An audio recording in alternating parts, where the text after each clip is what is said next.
السلام عليكم ورحمة الله وبركاته. حركفوني أشمال قافين نموت هدو كومنتي جلت اللي أرجو سوا أكمتين فراهينا موبايلي أكمتين فراهينا جتني نقافتني كسم أتكالزيني ملك موبايلي سوا هم برسيفتو وري جتني اللي أنا جتني جتولا أما في كسوا سنقرسيسا موبايلي كتانو قريس سنقرسيسا إن شاء الله.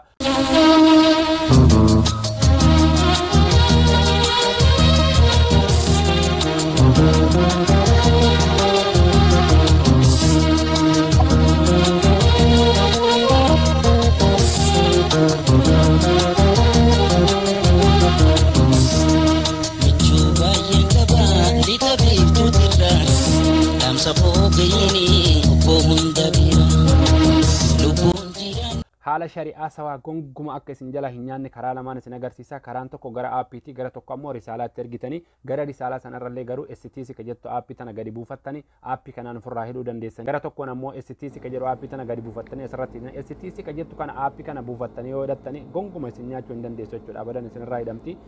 Kara lachuun isin agarsiisa. STC ka jettu aappii kana Play Store keessa seentanii gadi buufattanii gara kanaan gonguma isin nyaachuu hin dandeessu jechuudha. Shari'aan sawaadhaan.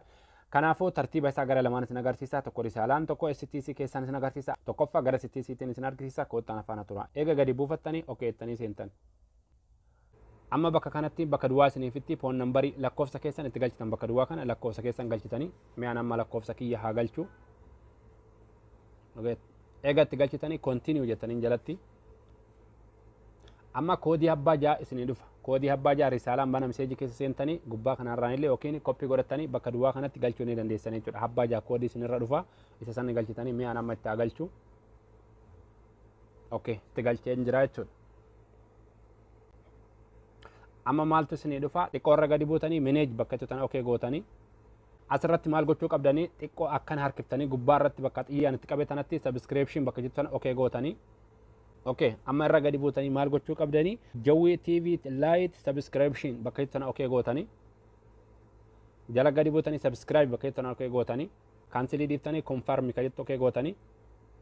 Xiqqoo turtanii eeydanii jechuudha. Yes jettaniini bakka yesiitti isin dhufa yes ka jettu tana yeroo takka gootanii kalaas hidhamtee jirti jechuudha.